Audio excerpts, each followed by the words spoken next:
ಎಲ್ಲರಿಗೂ ನಮಸ್ಕಾರ. ಈ ದಿನ ನಾನು ಒಂದು ನಮ್ಮ ಕರ್ನಾಟಕದ PU ಮತ್ತು ಪದವಿ ಶಿಕ್ಷಣ ಮತ್ತು ಸ್ನಾತಕೋತ್ತರ ಶಿಕ್ಷಣದ ಕುರಿತಾಗಿ ಒಂದಷ್ಟು ನನ್ನ ಅಭಿಪ್ರಾಯಗಳನ್ನು ಹಂಚಿಕೊಳ್ಳಲಿಕ್ಕೆ ನಾನು ಬಯಸ್ತೇನೆ. ಮೊದಲಿಗೆ ಶಿಕ್ಷಣದಲ್ಲಿ ಗುಣಾತ್ಮಕತೆ ಮುಖ್ಯವೋ ಅಥವಾ ಹೆಚ್ಚು ಮಕ್ಕಳನ್ನು ತೇರ್ಗಡೆ ಹೊಂದುವಂತೆ ಮಾಡ್ತಕ್ಕಂಥ ಪ್ರಮಾಣಾತ್ಮಕವಾದ ಶಿಕ್ಷಣ ಮುಖ್ಯವೋ ಅನ್ನುವಂಥದ್ದು ಮೂಲಭೂತವಾದ ಪ್ರಶ್ನೆ. ನಮ್ಮ ವರ್ತಮಾನ ಕಾಲದ ಶಿಕ್ಷಣ ಕಳೆದ ಸುಮಾರು 3-4 ದಶಕಗಳಿಂದ ಅಂತಲೂ ಹೇಳ್ಬೋದು. ಇದನ್ನು ಕಳೆದ 3 ದಶಕಗಳಿಗಿಂತಲೂ ಹೆಚ್ಚು ಕಾಲದಿಂದ ಅದು ಗುಣಾತ್ಮಕ ಶಿಕ್ಷಣದಿಂದ ದೂರ ಸರಿದು ಪ್ರಮಾಣಾತ್ಮಕ ಶಿಕ್ಷಣದ ಕಡೆಗೆ ಅದು ಹೆಚ್ಚು ಹೊರಳಿ ನಡೀತಾ ಇದೆ. ಅದರ ಪರಿಣಾಮಗಳನ್ನು ನಾವು ಇವತ್ತು ಎಲ್ಲ ಶಿಕ್ಷಕರನ್ನು,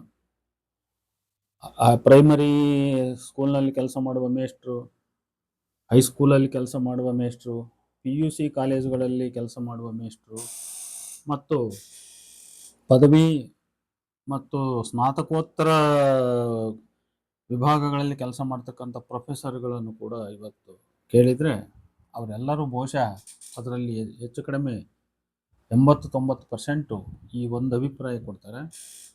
ಇವತ್ತು ಗುಣಾತ್ಮಕವಾದ ಶಿಕ್ಷಣ ಎಲ್ಲ ಕ್ಷೇತ್ರದಲ್ಲಿ, ಎಲ್ಲ ಹಂತದಲ್ಲಿ ಅದು ನಶಿಸಿ ಹೋಗ್ತಾ ಇದೆ.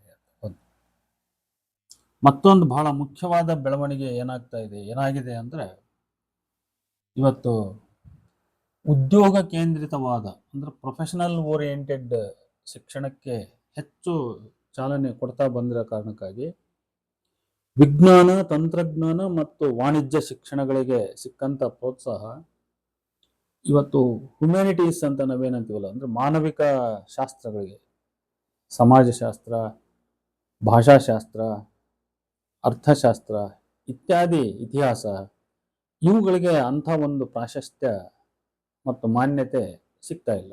ಇದು ಎಲ್ಲರಿಗೂ ಗೊತ್ತಿರ್ತಕ್ಕಂಥ ವಿಚಾರ.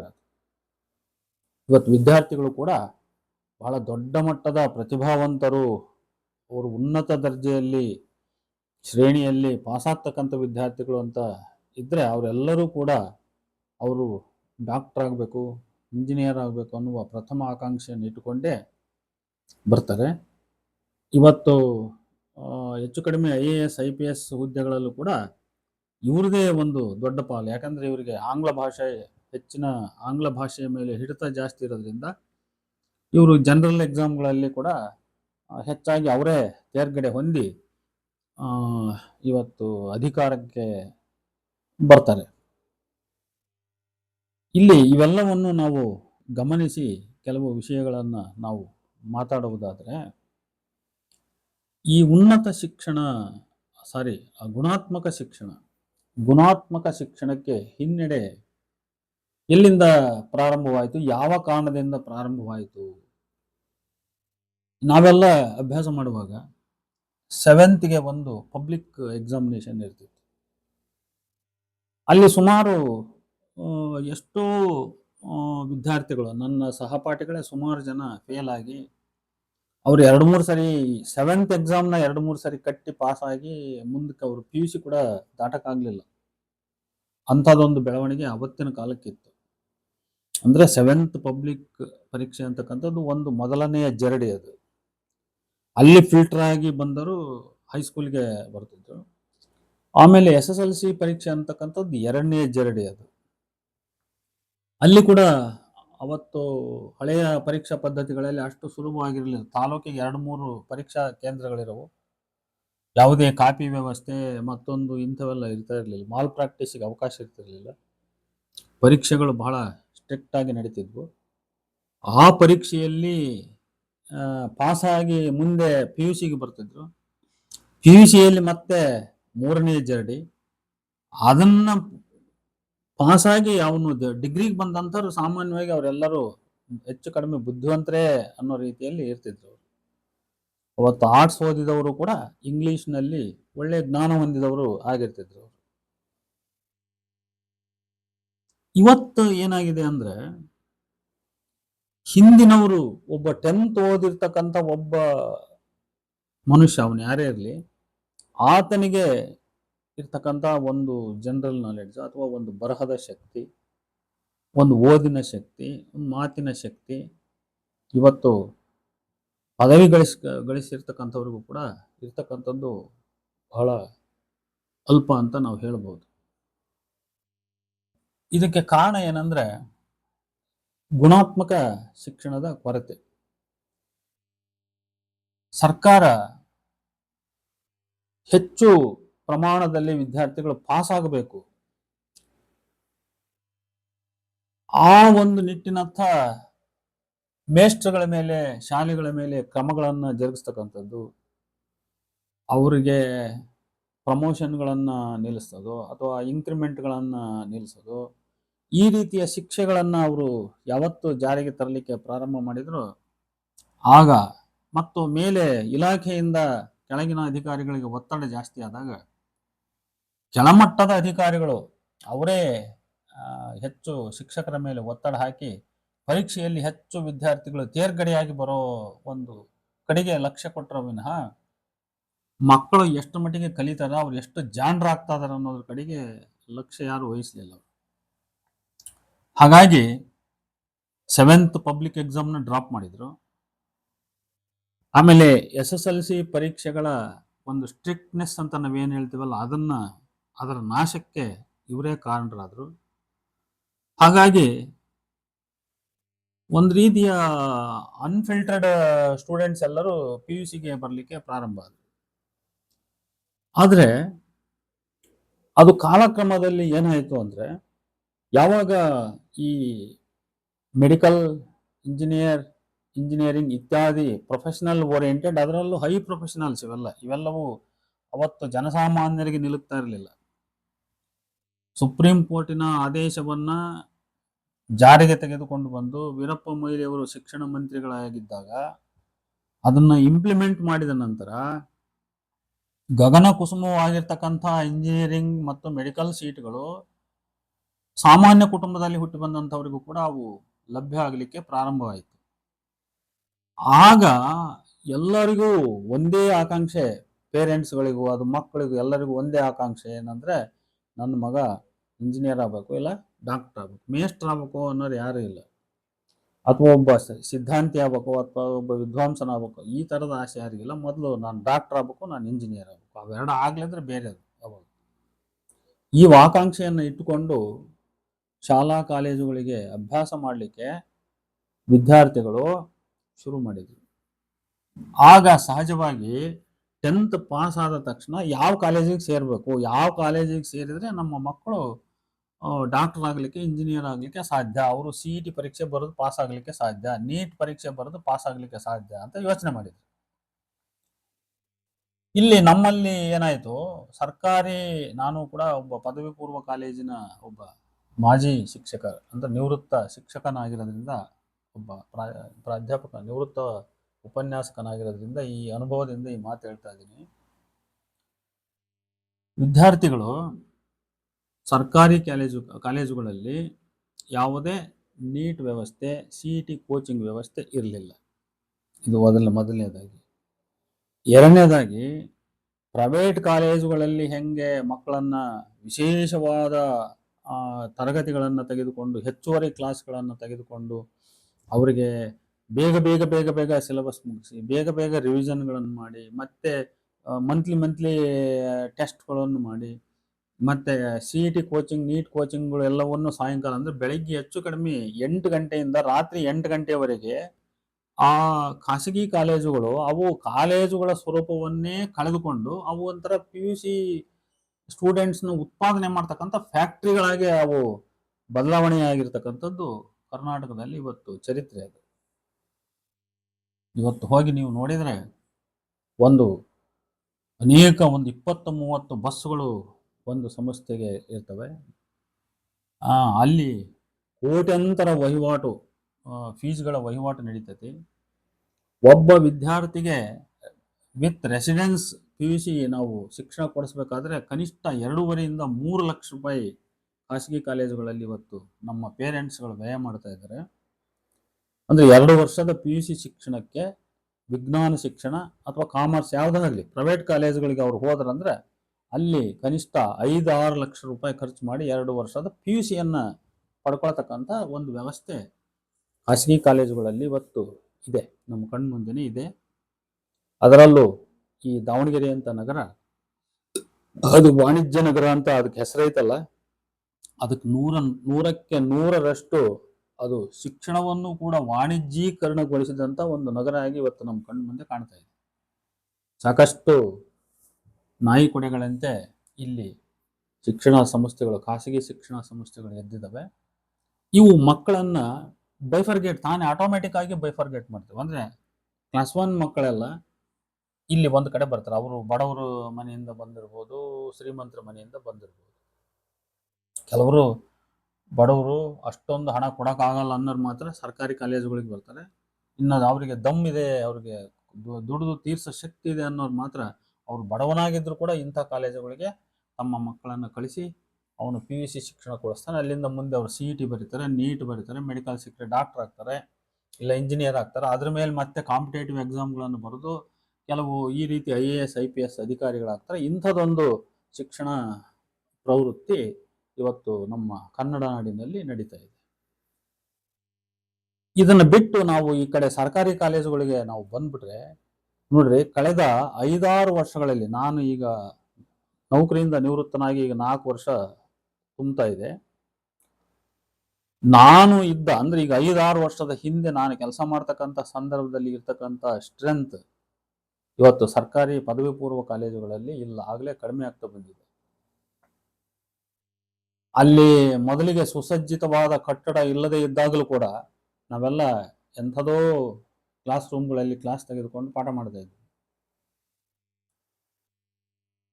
ಅಲ್ಲಿ ನಾನು ಹೋದ 96ನೇ ಇಸ್ವಿಯಲ್ಲಿ ಕೇವಲ 75 ವಿದ್ಯಾರ್ಥಿಗಳಿರ್ತಕ್ಕಂಥ ಒಂದು ಕಾಲೇಜು, ಅದು ಯಲಬುರ್ಗಾದ ಸರ್ಕಾರಿ ಪದವಿ ಪೂರ್ವ ಕಾಲೇಜು. ನಾನು ಬಿಟ್ಟು ಬರುವ ಕಾಲಕ್ಕೆ ಒಂದು 450-500 ವಿದ್ಯಾರ್ಥಿಗಳ ಕಾಲೇಜ್ ಆಗಿತ್ತು ಅದು. ಅವತ್ತು ಇಡೀ ಆ ಯಲಬುರ್ಗಾ ತಾಲೂಕಿನಲ್ಲಿ ಬೇರೆ ಬೇರೆ ಹಳ್ಳಿಗಳಿಂದ ಸ್ವತಃ ಅದೇ ಊರಿನಲ್ಲಿ, ಅವ್ರ ಊರಿನಲ್ಲೇ ಅಲ್ಲಿ ಪದವಿ ಪೂರ್ವ ಕಾಲೇಜ್ ಇದೆ ಅಂದ್ರೂ ಕೂಡ ಆ ಕಾಲೇಜ್ ಬಿಟ್ಟು ನಮ್ಮ ಕಾಲೇಜಿಗೆ ಬಂದು ಅಡ್ಮಿಷನ್ ಮಾಡಿಸ್ತಾ ಇದ್ರು. ನಾನು ಯಾಕ್ರಿ ಅಂತ ವಿದ್ಯಾರ್ಥಿಗಳು ಕೇಳಿದಾಗ ಅವ್ರು ಹೇಳ್ತಾ ಇದ್ರು, ಫುಲ್ ಸ್ಟಾಫ್ ಇದೆ, ಫುಲ್ ಕ್ಲಾಸ್ ನಡೀತಕ್ಕಂಥ ಕಾಲೇಜ್ ಇದು ಅಂತ ಅವ್ರು ಹೇಳ್ತಾ ಇದ್ರು. ಆದರೆ ಆಮೇಲೆ ನಾನು ಹರಿಹರಕ್ಕೆ ಬಂದೆ. ಹರಿಹರಕ್ಕೆ ಬಂದಾಗಲೂ ಅಷ್ಟೇ, ಅಲ್ಲಿ 375 ವಿದ್ಯಾರ್ಥಿ ಇದ್ದದ್ದು 700-800 ವಿದ್ಯಾರ್ಥಿ ಆಯಿತು. ಆಮೇಲೆ ನಾನು ಈ ಕಡೆ ಬಿಟ್ಟು ಬಂದ 3-4 ವರ್ಷದಲ್ಲಿ ಅಲ್ಲಿ ಹೊಸ ಕಟ್ಟಡ ಆದ ಕಾರಣಕ್ಕಾಗಿ 1,500 ವಿದ್ಯಾರ್ಥಿಗಳಿಗೆ ಸ್ಟ್ರೆಂತ್ ಹೋಗಿತ್ತು. ಅದು ಇವತ್ತು ಕಡಿಮೆ ಆಗಿದೆ. ಇದಕ್ಕೆ ಕಾರಣ ಏನಂದ್ರೆ, ನಮ್ಮಲ್ಲಿ ಸರ್ಕಾರಿ ಕಾಲೇಜುಗಳಲ್ಲಿ ಈ ರೀತಿ ನೀಟು ಮತ್ತು CET ಪರೀಕ್ಷೆಗಳ ಕೋಚಿಂಗ್ ವ್ಯವಸ್ಥೆ ಇಲ್ಲ. ಅದನ್ನ ನಮ್ಮ ಪಠ್ಯದ ಭಾಗವಾಗಿ ಇಂಟ್ರೊಡ್ಯೂಸ್ ಮಾಡಿಲ್ಲ. ಅದರ ಬೋಧನಾ ಕ್ರಮ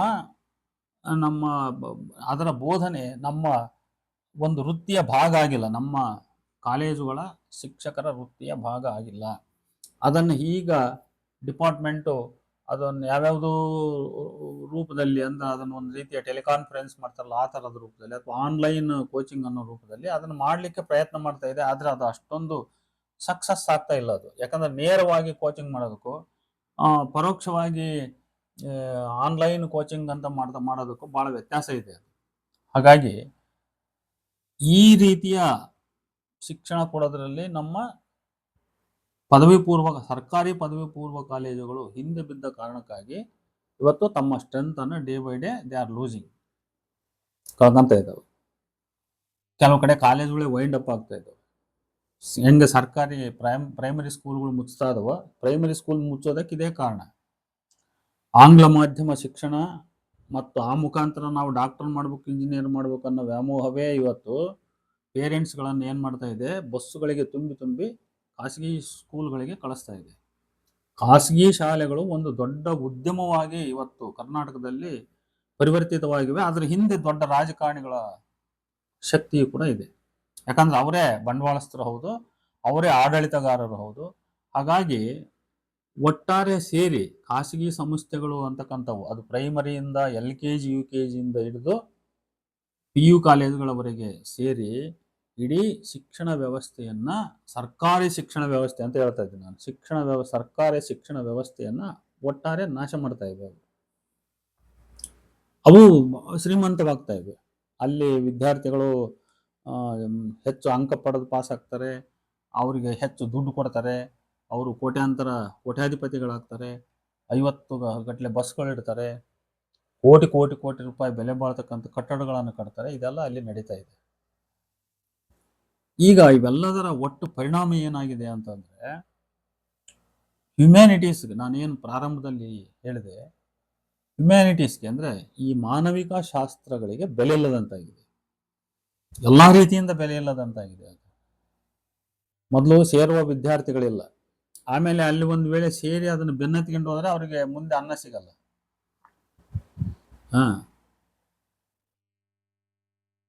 ಆಮೇಲೆ ಯಾರಿಗೆ ಆಂಗ್ಲ ಭಾಷೆಯ ಮೇಲೆ ನಾಲೆಡ್ಜ್ ಇಲ್ವೋ, ಯಾರು ಕನ್ನಡ ಮಾಧ್ಯಮದಿಂದ ಬಂದಿರ್ತಾರೋ ಅವರು ಇಲ್ಲಿ MA ಹಿಸ್ಟ್ರಿ ಅಥವಾ BA ಪದವಿಗೆ ಬರ್ತಾರೆ.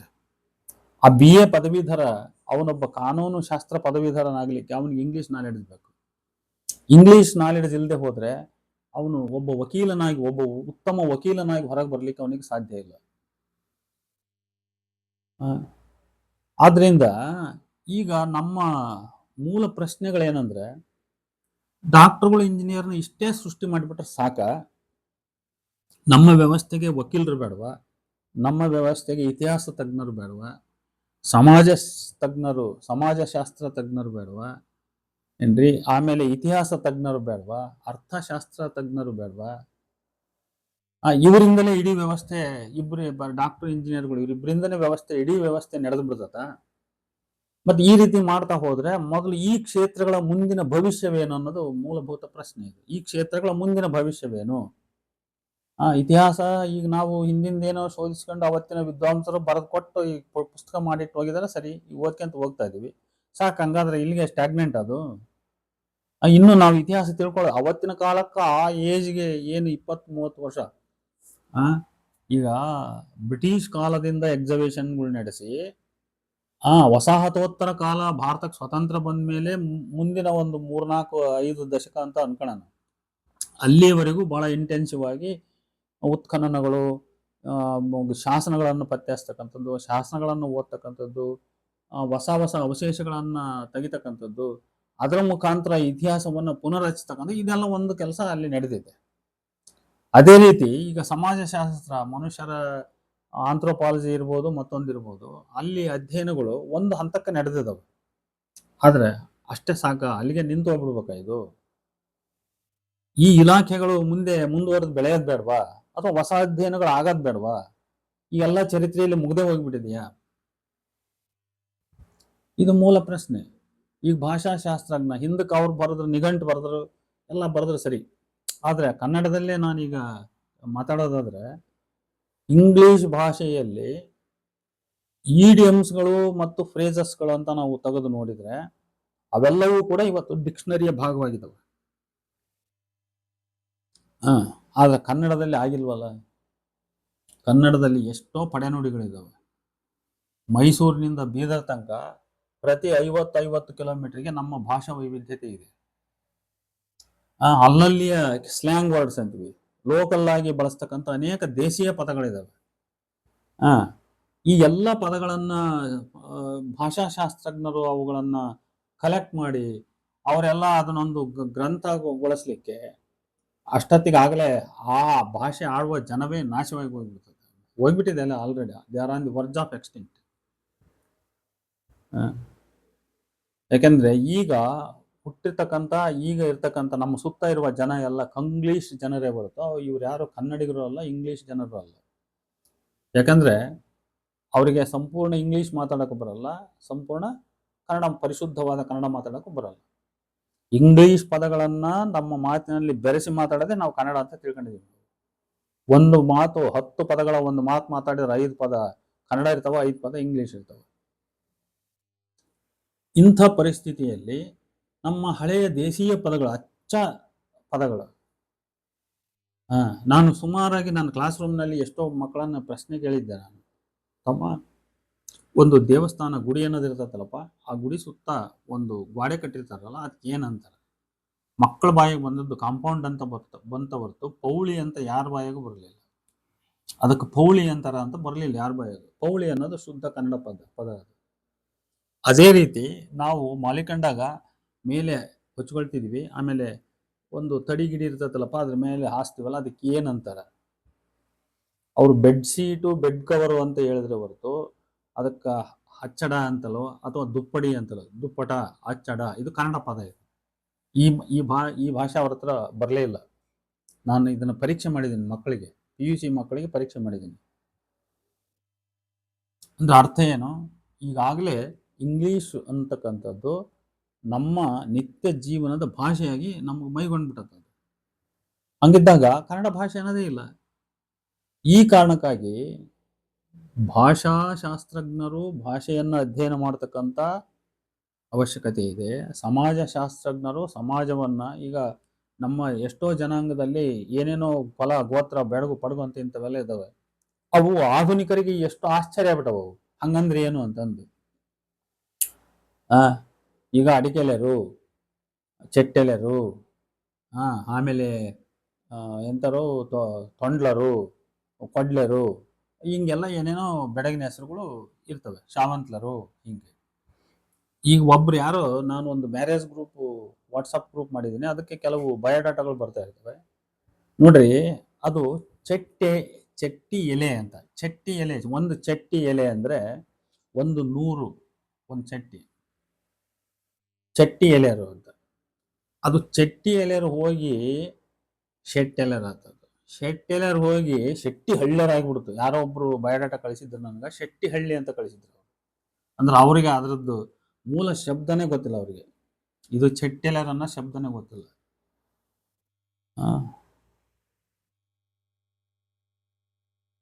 ನೋಡಿ, ಇವೆಲ್ಲವೂ ಕೂಡ ಇವತ್ತು ಒಂದು ಎಥ್ನೋಗ್ರಫಿಕಲ್ ಸೋಷಿಯಲ್ ಸ್ಟಡಿಯ ಶಾಸ್ತ್ರದ ಅಧ್ಯಯನಗಳಿವೆಲ್ಲ, ಅಧ್ಯಯನದ ವಸ್ತುಗಳಿವು. ಇದರ ಮುಖಾಂತರ ಒಂದು ಜನ ಸಂಸ್ಕೃತಿಯನ್ನ ನಾವು ಅರ್ಥ ಮಾಡ್ಕೊಳ್ಳಿಕ್ಕೆ ಪ್ರಯತ್ನ ಮಾಡಬೇಕು. ಮತ್ತೆ ಇವ್ಯಾವ ಹೇಗೆ ಇವಕ್ಕೆ ಯಾವ ಅಂದ್ರೆ ಇವ್ಯಾವ ಅಧ್ಯಯನ ಕನ್ನಡದಲ್ಲಿ, ಅದರಲ್ಲೂ ಕರ್ನಾಟಕದಲ್ಲಿ ಸಂಶೋಧನಾ ಕೆಲಸ ಅನ್ನೋದು ಏನಾಗಿದೆ ಅಂದ್ರೆ ಅದು ವೈಯಕ್ತಿಕ ತೆವಲಿನ ಕೆಲಸವಾಗಿದೆಯೇ ಹೊರತು ಒಂದು ಸಾಮೂಹಿಕ ಜವಾಬ್ದಾರಿಯ ಕೆಲಸ ಅಂತೂ ಆಗಿಲ್ಲ. ಯಾವ ಸಂಘ ಸಂಸ್ಥೆಗಳು ಇದನ್ನು ತಗೊಂಡಿಲ್ಲ. ಈಗ ಸಾಹಿತ್ಯ ಪರಿಷತ್ತು ಅನ್ನೋದಿದ್ರೆ ಅದು ಸಮ್ಮೇಳನ ಮಾಡುವ ಪರಿಷತ್ ಆಗಿರ್ತದೆ ವಿನಃ ಅದು ಎಲ್ಲೆಲ್ಲಾದ್ರೂ ಅನಾಮಿಕವಾಗಿರ್ತಕ್ಕಂಥ ಯಾರೋ ಗುರುತಿಸಲಾರದಂತ ಬರಹಗಾರರನ್ನ ಹುಡುಕಿ ಅವರನ್ನ ಮುಂದಕ್ಕೆ ತಗೊಂಬಂದು ಅವ್ರ ಕೃತಿಗಳು ಏನಾದರೂ ಇದ್ರೆ ಅದನ್ನ ಸಮಾಜಕ್ಕೆ ಪರಿಚಯ ಮಾಡಿಸ್ಕೊಡ್ತಕ್ಕಂಥ ಒಂದು ದೊಡ್ಡ ಘನಕಾರ್ಯ ಏನು ಮಾಡಲ್ಲ. ಅವರು ಮಾಡೋದು ಫಂಡಿಗಾಗಿ ರಾಜಕಾರಣಿಗಳ ಹಿಂದೆ ಬೆನ್ನತ್ತೋದು, ಆ ದುಡ್ಡನ್ನು ವ್ಯಯ ಮಾಡ್ಲಿಕ್ಕೋಸ್ಕರ ವರ್ಷಕ್ಕೊಂದ್ಸಲಿ ಸಮ್ಮೇಳನ ಮಾಡೋದು. ಇಷ್ಟರಲ್ಲೇ ಅವರು ಸಂತೃಪ್ತರಾಗಿಬಿಡ್ತಾರೆ, ಮುಗಿದೋದು. ಅದರಲ್ಲಿ ಯಾರ್ಯಾರು ಅದರಲ್ಲೇನೋ ಅವ್ರು ನಿಜವಾದ ಪ್ರತಿಭಾವಂತರನ್ನ ಕರೆದು ಕೆಲಸದಲ್ಲಿ ಸಾಹಿತ್ಯ ಲೋಕದಲ್ಲಿ ದುಡ್ದಂಥವ್ರನ್ನ ಏನವರು ಕರೆದು ಸಮ್ಮೇಳನದ ಅಧ್ಯಕ್ಷರು ಮಾಡಲ್ಲ. ಯಾರು ರಾಜಕೀಯ ಮಾಡ್ಕೊಂಡು ಬಂದಿರ್ತಾರೋ, ಬರ್ದಿರೋದು 3 ಆದ್ರೆ ಮಾತಾಡೋದು 30 ಮಾಡಿ ರಾಜಕೀಯ ಮಾಡ್ಕೊಂತ ಬಂದವ್ರನ್ನ ಅವರು ಸಮ್ಮೇಳನದ ಅಧ್ಯಕ್ಷರು ಮಾಡ್ತಾರೆ. ಅವ್ರ ಹೆಸರು ಹೇಳಕ್ಕೆ ಸಮ್ಮೇಳನದ ಅಧ್ಯಕ್ಷ ಅಂತ ಈತ ಬರ್ದಾವಿವು ಅಂತ ಕೃತಿ 4 ಪುಸ್ತಕ ಬರೀಲಿಲ್ದಾರನ ಸಮ್ಮೇಳನದ ಅಧ್ಯಕ್ಷರು ಮಾಡಿರ್ತಾರೆ, ಜಿಲ್ಲಾ ಲೆವೆಲ್ನಲ್ಲಿ, ತಾಲೂಕಾ ಲೆವೆಲ್ಗಳಲ್ಲಿ. ಹಿಂಗಿದ್ದಾಗ ಒಂದು ಕಡೆ ಸಂಶೋಧನೆ ಅಂತಕ್ಕಂಥದ್ದು ಅದು ಇವತ್ತು ಸಾಮಾಜಿಕ ಜವಾಬ್ದಾರಿ ಆಗಿಲ್ಲ. ಅದರ ಹೊಣೆಯನ್ನ ಯಾವ ವಿಶ್ವವಿದ್ಯಾಲಯವೂ ತಗೊಳಲ್ಲ. ಅಲ್ಲಿ ಈಗ PhD ಕಡ್ಡಾಯ ಅಂತ ಮಾಡಿರೋದ್ರಿಂದ ಇವತ್ತು ಡಿಗ್ರಿ ಕಾಲೇಜಿಗೋ ಮತ್ತೊಂದಕ್ಕೋ ನಾನು ಪ್ರೊಫೆಸರ್ ಆಗಬೇಕಾದ್ರೆ PhD ಮಾಡಬೇಕು, PhD ಕಡ್ಡಾಯ. PhD ಆಗಿದ್ರೆ ನೀನು ಸ್ನಾತಕೋತ್ತರಕ್ಕೆ ನೀನು ಒಬ್ಬ ಪ್ರಾಧ್ಯಾಪಕನಾಗ್ಬೋದು ಅಂತ ಒಂದು ಕಾನೂನು ಇರೋದ್ರಿಂದ ಅದಕ್ಕೆ ಕಾಟಾಚಾರಕ್ಕೆ ಮತ್ತು ಅವನಿಗೆ ಬಹಳ ಸುಲಭ ಅನ್ನುವಂಥ ಯಾವುದೋ ಒಂದು ವಿಷಯವನ್ನು ಆಯ್ಕೆ ಮಾಡಿಕೊಂಡು ಅವನಿಗೂ ಸುಲಭ, PhD ಮಾಡೋನಿಗೂ ಸುಲಭ ಆಗಿರಬೇಕು, ಅದನ್ನು ಮಾಡಿಸ್ತಕ್ಕಂಥ ಗೈಡ್ ಇರ್ತಾರಲ್ಲ ಅವರಿಗೂ ಸುಲಭ ಆಗಿರ್ಬೇಕು. ಆ ಥರದ ಉಭಯರ ಮಧ್ಯೆ ಒಂದು ಆಯ್ಕೆ ಮಾಡಿದ ಯಾವುದೋ ಒಂದು ವಿಷಯವನ್ನ ಅವನು ಎತ್ಕೊಂಡು ಮಾಡ್ತಾನೆ. ಆದರೆ ಆ ಸಂಶೋಧನಾ ವಿಷಯ ಅದು ನಿಜಕ್ಕೂ ಸಮಾಜೋಪಯೋಗಿ ಅಂತ ಯಾರು ಯೋಚನೆ ಮಾಡಲ್ಲ. ಆಮೇಲೆ ಅದು ಗಂಭೀರವಾದದ್ದೇ, ನಿಜವಾಗ್ಲೂ ಅದು ಇದೊಂದು ಸಂಶೋಧನೆ ಅಂತ ಅನಿಸ್ಕೊಳ್ಳೋಕೆ ಇದು ಅರ್ಹವೇ ಅಂತ ಯಾರು ವಿಚಾರ ಮಾಡಲ್ಲ. ನಾನು ಆಗ್ಲೇ ಬಹಳ ಸರಿ ಹೇಳಿದ್ದೀನಿ, ಇವತ್ತು ಸಂಶೋಧನೆಗಳು ಯಾವ ಮಟ್ಟಕ್ಕೆ ಬಂದಿರೋದವ ಅಂತ ಹೇಳಿದ್ರೆ, ಬಳ್ಳಾರಿಯ ಜಾಲಿ ಗಿಡಗಳು ಒಂದು ಅಧ್ಯಯನ ಅಂದ್ರೆ ಅದು ಒಂದು ಸಂಶೋಧನೆ.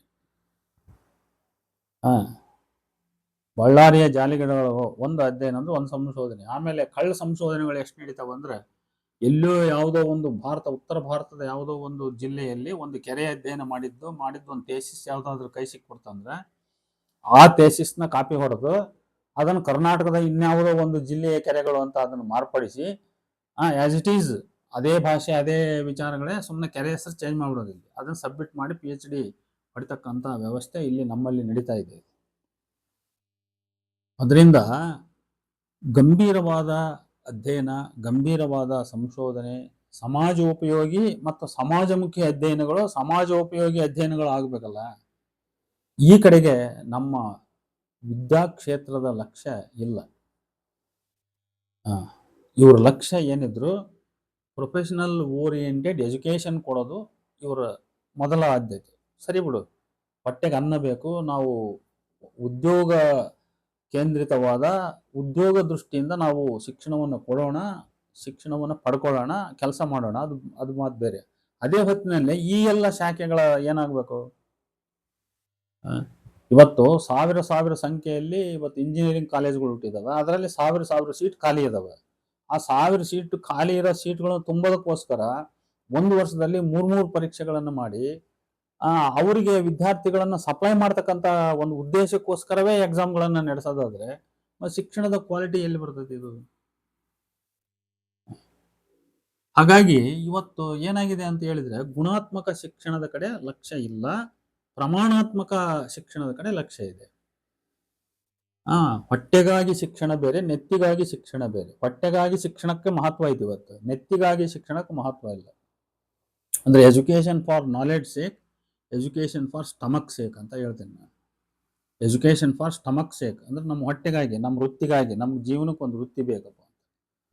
ಸರಿ, ಅದ್ರ ವೃತ್ತಿಗಾಗಿ ಆದ್ರೂ ಕೂಡ ಅಲ್ಲಿನೂ ಒಂದು ಗುಣಾತ್ಮಕವಾದ ಶಿಕ್ಷಣ ಬೇಕಲ್ಲ. ನಾನು ಇಂಜಿನಿಯರಿಂಗ್ ಕಾಲೇಜ್ಗಳು ತೆಗೆದುಬಿಟ್ಟಿದ್ದೀನಿ, ನನ್ನಲ್ಲಿ ಇವತ್ತು 100 ಸೀಟ್ ಖಾಲಿ ಇದಾವೆ ಅಥವಾ 500 ಸೀಟ್ ಖಾಲಿ ಇದಾವೆ. ಆ 500 ಸೀಟ್ ತುಂಬಿಕೊಳ್ಳೋದಕ್ಕೋಸ್ಕರ ನಾನು ಏನಾದ್ರು ಮಾಡಿ PUC ಇಂದ ಪಾಸ್ ಮಾಡಿಸ್ಕೊಂಡು ಹುಡುಗರು ಇಲ್ಲಿಗೆ ತಗೋಬೇಕಂದ್ರೆ ಇದ್ರ ಅರ್ಥ ಏನು? ಹೆಚ್ಚು ಹುಡುಗರು ಪಾಸ್ ಆಗಿ ಹೊರಗೆ ಬಂದ್ರೆ ಅವರಿಂದ ದುಡ್ಡು ಫೀಸ್ ಬರ್ತದೆ ನಮಗಂತ. ಮತ್ತೆ ಶಿಕ್ಷಣದ ಉದ್ದೇಶ ಇದಾ ಅಂದ್ರೆ ಇವ್ರು ಫೀಸ್ ತಗೊಳ್ಳೋದೇ ಉದ್ದೇಶ. ಇಲ್ಲಿ ಇವ್ರು ರೊಕ್ಕ ಮಾಡೋದು ಪ್ರೈವೇಟ್ ಕಾಲೇಜುಗಳ ಉದ್ದೇಶ ಆದ್ರೆ, ಇಲ್ಲಿ ದೊಡ್ಡ ಇಂಜಿನಿಯರಿಂಗ್ ಕಾಲೇಜುಗಳು ಮತ್ತೆ ಅವರೇ ಅಲ್ವಾ, ಇವ್ರ ಅಣ್ತಂಬ್ಳೆ ಅವರು ತಮ್ಮ ಸೀಟ್ಗಳನ್ನು ಕಾಲೇಜುಗಳಿಗೆ ಸೀಟ್ ಭರ್ತಿ ಮಾಡಿಕೊಳ್ಳೋದೇ ಮುಖ್ಯ ಉದ್ದೇಶ ಆದ್ರೆ, ಒಟ್ಟಾರೆ ಇಡೀ ಶಿಕ್ಷಣ ವ್ಯವಸ್ಥೆಯನ್ನು ಯಾರು ಆಳ್ತಾರೆ? ಹಂಗಾದ್ರೆ ಯಾರ ಹಿತಕ್ಕಾಗಿ ದುಡಿಸ್ಕೊಳ್ತಾ ಇದ್ದಾರೆ? ಬಹಳ ಸ್ಪಷ್ಟ ಇದೆಯಲ್ಲ. ಬಂಡವಾಳಶಾಹಿ ಇವನೊಬ್ಬ ಶಿಕ್ಷಣ ಕ್ಷೇತ್ರದ ಒಬ್ಬ ಪ್ರಾಯೋಜಕ ಅನ್ನೋ ರೀತಿಯಲ್ಲಿ ಹಿಂದೆ ಇದ್ದು, ಬಂಡವಾಳಶಾಹಿ ತನ್ನ ಬಂಡವಾಳವನ್ನ ಹಿಗ್ಗಿಸಿಕೊಳ್ಳಿಕ್ಕೋಸ್ಕರ ಮತ್ತು ಆ ಬಂಡವಾಳ ನಾಶವಾಗದಂತೆ ಅದನ್ನ ಅಸ್ತಿತ್ವದಲ್ಲಿ ಉಳಿಸಿಕೊಳ್ಳಿಕ್ಕೋಸ್ಕರವಾಗಿ ಇಡೀ ಶಿಕ್ಷಣ ವ್ಯವಸ್ಥೆಯನ್ನ ತನ್ನ ಹಿತಕ್ಕೆ ದುಡಿಸ್ಕೊಳ್ತಾ ಇದ್ದಾನೆ. ಆ ತನ್ನ ಹಿತಕ್ಕೆ ದುಡಿಸ್ಕೊಳ್ಳುವ ನಿಟ್ಟಿನಲ್ಲಿ ಇಡೀ ಶಿಕ್ಷಣ ಕ್ಷೇತ್ರವನ್ನ ಹಾಳು ಮಾಡ್ತಾ ಇದ್ದಾನೆ ಅವನು ಅಂತ ಅರ್ಥ. ಗುಣಾತ್ಮಕ ಶಿಕ್ಷಣ ಯಾರಿಗೂ ಬೇಕಾಗಿಲ್ಲ.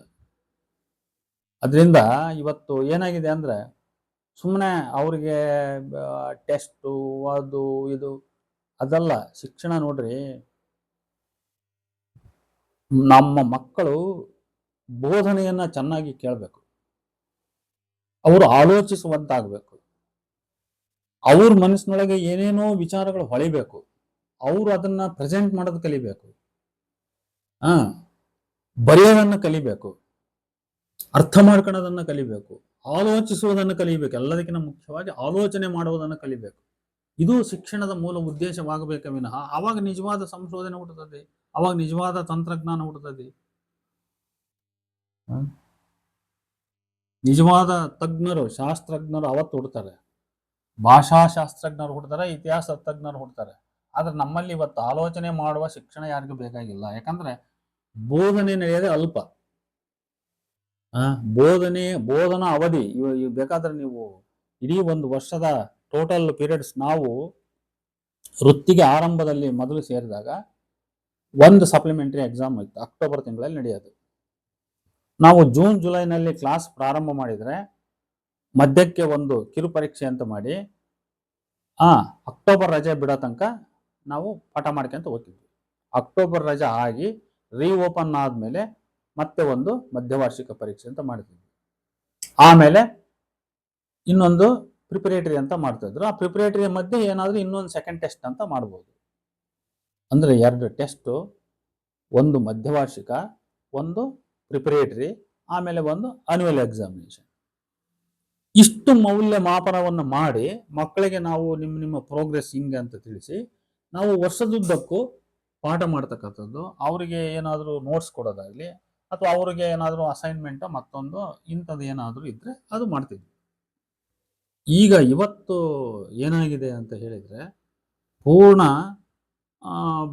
ಟೆಸ್ಟ್ ಮಾಡೋದು, ಪರೀಕ್ಷೆ ಮಾಡೋದು, ಅದ್ರ ಡಾಟಾ ಎಂಟ್ರಿ ಮಾಡೋದು, ಬರೀ ಇದೇ ಕೆಲಸ. ಆಮೇಲೆ ಅದನ್ನು ಈಗ ಒಂದು ವಾರದಲ್ಲಿ ನಡೆಯಬೇಕಾದ ಒಂದು ಪರೀಕ್ಷೆನ ಅದನ್ನು ಅನ್ಯುವಲ್ ಎಕ್ಸಾಮಿನೇಷನ್ ಪದ್ಧತಿ ಪ್ರಕಾರನೇ ನಡೆಸಬೇಕು ಅಂತ ಹೇಳಿ ಒಂದು ಯಾವುದೋ ಒಂದು ಕೋಡ್ ರೂಲ್ಸ್ ಅನ್ನು ಇಟ್ಕೊಂಡು ಇಡೀ ಒಂದು ತಿಂಗಳು ಬೋಧನೆಯೇ ಇಲ್ಲದಂತೆ ಮಾಡಿ ಒಂದು ತಿಂಗಳು ಬೋಧನೆ ಲಾಸ್, ಬರೀ ಒಂದು ಪರೀಕ್ಷೆ ನಡೆಸೋದಕ್ಕೋಸ್ಕರ. ಇದು ಸರಿನೇ? ಇದು ಇವತ್ತು ಶಿಕ್ಷಣ ಕ್ಷೇತ್ರದಲ್ಲಿ ಕೆಲಸ ಮಾಡೋರು ಇದನ್ನು ಪ್ರಶ್ನೆ ಮಾಡಬೇಕು.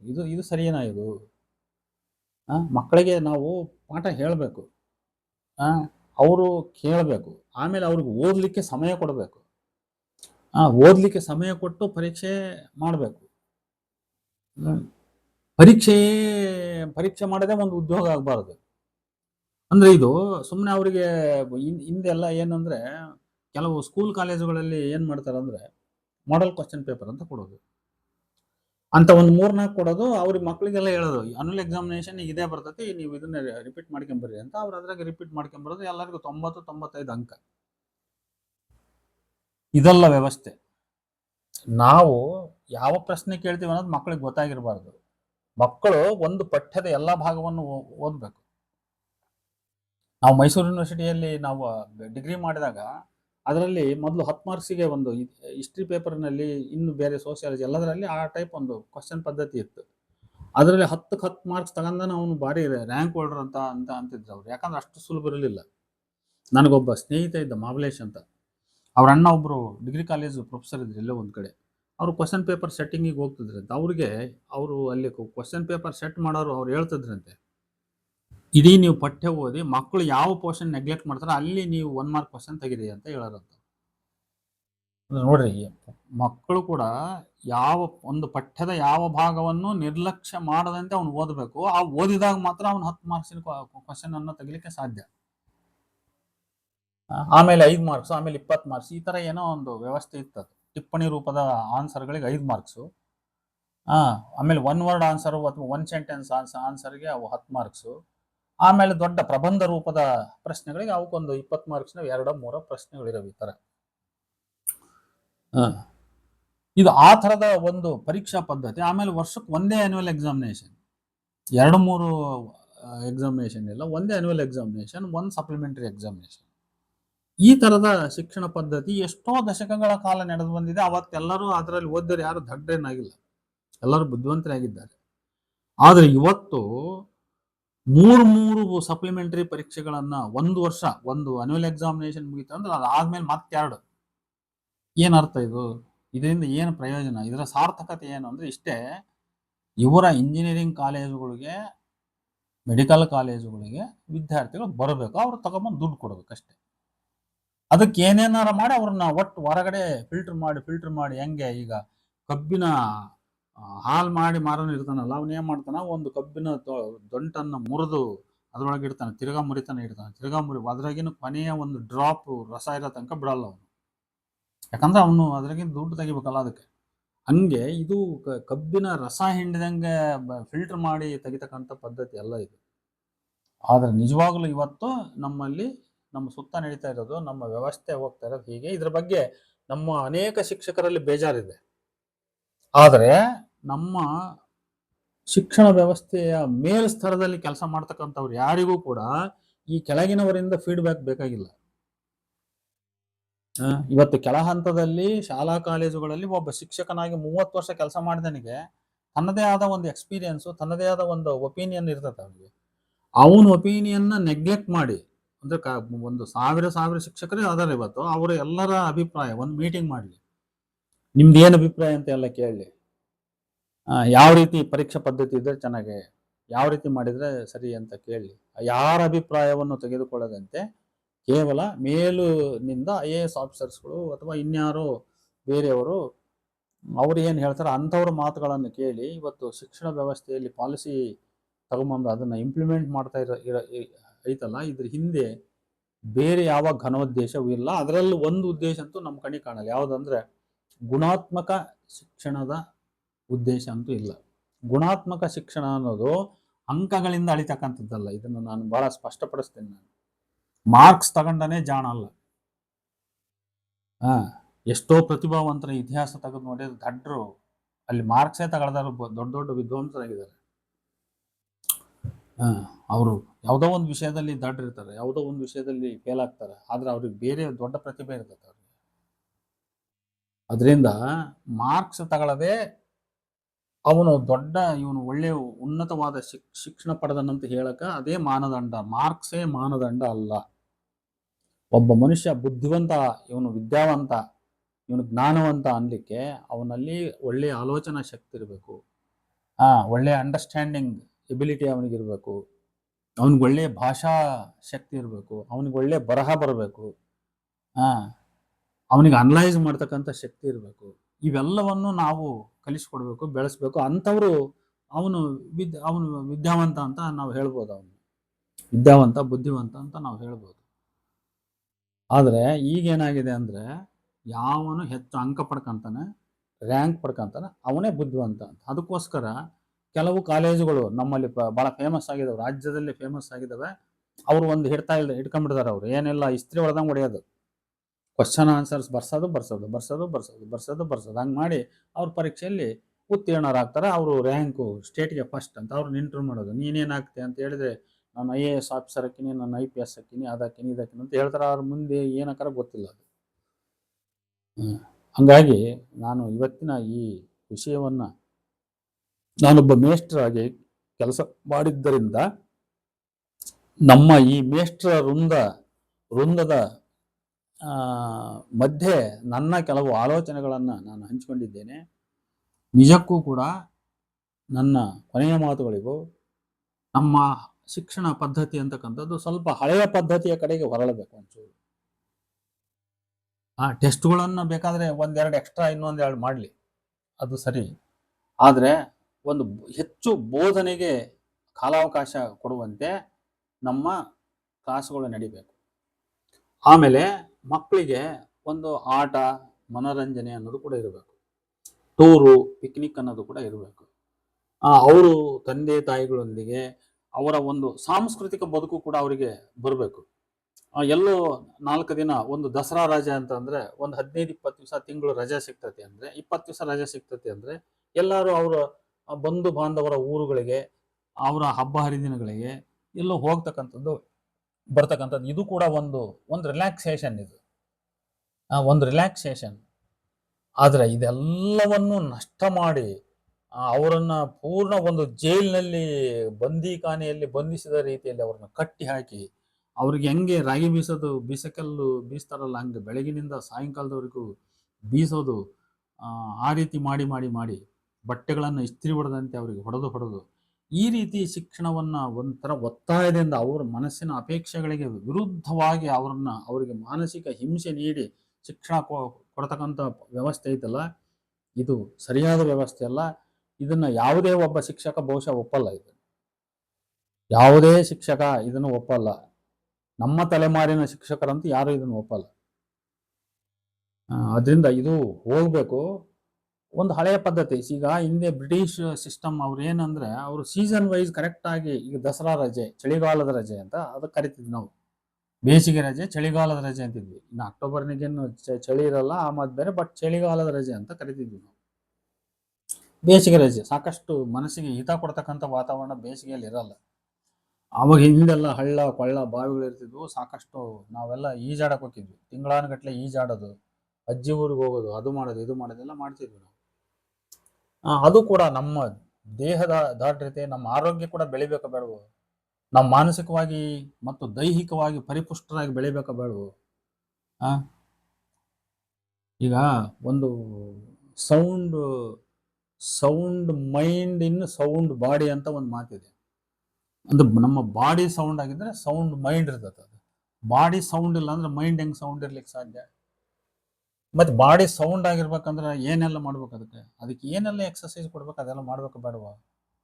ಆದ್ರೆ ಇವೆಲ್ಲದಕ್ಕೂ ಅಂದ್ರೆ ನಮ್ಮ ದೈಹಿಕ ಆರೋಗ್ಯ, ಮಾನಸಿಕ ಆರೋಗ್ಯ, ನಮ್ಮ ನೆಮ್ಮದಿ, ಮತ್ತೆ ನಮಗೆ ಇರ್ತಕ್ಕಂಥ ಒಂದು ಸಾಂಸ್ಕೃತಿಕ ಸಂಬಂಧ, ನಮ್ಮ ಹಳ್ಳಿಯ ಒಡನಾಟ, ಬಂಧುತ್ವದ ಸಂಬಂಧ, ಇವೆಲ್ಲವುಗಳಿಗೆ ನಾವು ನಷ್ಟ ಮಾಡಿ ಕೊಟ್ಟು ಕೇವಲ ಒಂದು ಬಂದೀಖಾನೆಯಲ್ಲಿ ಒಬ್ಬ ಜೈಲು ವಾಸಿ ಹೆಂಗಿರ್ತಾನ ಹಂಗೆ ಇವತ್ತು ಮಕ್ಕಳನ್ನ ಕಟ್ಟಿ ಹಾಕಿ ಅವ್ರ ಸಣ್ಣ ಸಣ್ಣ ಮಕ್ಕಳಿಗೆ ದೊಡ್ಡ ದೊಡ್ಡ ಹೆಗಲ ಮೇಲೆ ಚೀಲ ಹೊರಿಸಿ ಈ ರೀತಿ ಶಿಕ್ಷಣ ಕೊಡ್ತಕ್ಕಂಥ ಪದ್ಧತಿ ಇದು ನಿಜವಾಗ್ಲೂ ಜೀವ ವಿರೋಧಿಯಾದ ಶಿಕ್ಷಣ ನೀತಿ ಅಂತ ಅನ್ಬೋದು. ಇಂಥ ಜೀವ ವಿರೋಧಿಯಾದ ಶಿಕ್ಷಣ ನೀತಿಯನ್ನ ಜಾರಿಗೆ ತಗೊಂಬಂದು ಸಂಸ್ಥೆಗಳನ್ನ ಶಾಲೆಗಳನ್ನ ನಡೆಸ್ತಕ್ಕಂಥದ್ರ ಲಾಭ ಬಂಡವಾಳಶಾಹಿ ಅಂದ್ರೆ ಈ ಶಿಕ್ಷಣ ಸಂಸ್ಥೆಗಳನ್ನು ನಡೆಸುವ ಬಂಡವಾಳಶಾಹಿಗಳಿಗೆ ಮಾತ್ರ. ಆದ್ರೆ ಅದರಿಂದ ಬೇರೆ ಯಾರಿಗೂ ಪ್ರಯೋಜನ ಇಲ್ಲ. ಇದರಿಂದ ಯಾವುದೇ ಗುಣಾತ್ಮಕ ಶಿಕ್ಷಣ ಆಗಲ್ಲ. ದೊಡ್ಡ ವಿದ್ವಾಂಸರನ್ನ ನಾವು ಇದರಿಂದ ಸೃಷ್ಟಿ ಮಾಡಲಿಕ್ಕೆ ಸಾಧ್ಯವಿಲ್ಲ. ಇಷ್ಟು ಹೇಳ್ತಾ ಈ ಮಾತನ್ನ ಮುಗಿಸ್ತಾ ಇದ್ದೀನಿ. ನಮಸ್ಕಾರ.